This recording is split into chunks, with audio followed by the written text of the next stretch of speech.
US President Donald Trump has warned that it will be a very bad day for Iran and its people if the United States does not reach a deal with Tehran over its nuclear ambitions. In a social media statement posted on February 23, Trump dismissed media reports claiming that General Daniel Caine, sometimes referred to as Razin, was opposed to military action against Iran. Trump called those reports 100% incorrect and said Caine had not spoken against potential strikes. Trump stated that while he would prefer a deal, he ultimately makes the decision.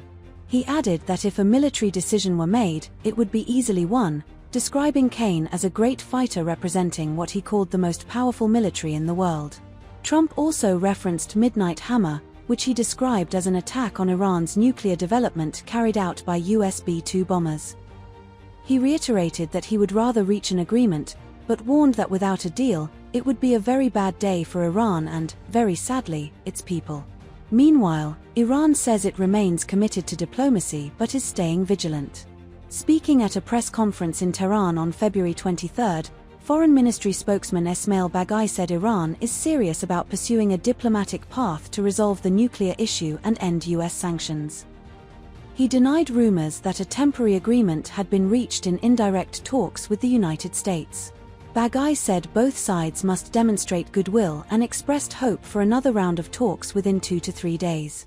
He warned that any US attack would be considered an act of aggression with consequences, adding that Iran's armed forces remain vigilant while diplomats negotiate. Any talks that aims to force the other side to accept and surrender to the other side's wishes would not come to a conclusion. At least regarding Iran, this will not bear fruit. Meantime,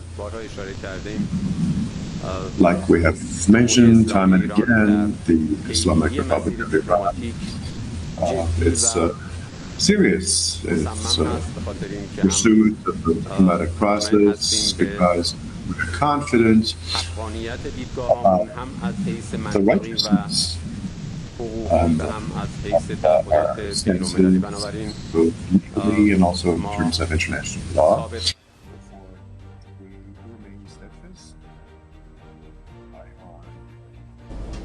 The ministry's spokesman Esmaeil Baghaei has said reaching an agreement requires flexibility and initiative from both sides and adopting a win-win approach, responding to remarks by US Special Envoy to West Asia Steve Witkoff, who suggested Iran should yield to US pressure. Baghaei said negotiations based on imposed assumptions would not produce results. The Iranian official added that Tehran remains committed to the diplomatic process on its nuclear issue and sanctions relief, and will continue talks as long as they are seen as leading to an outcome.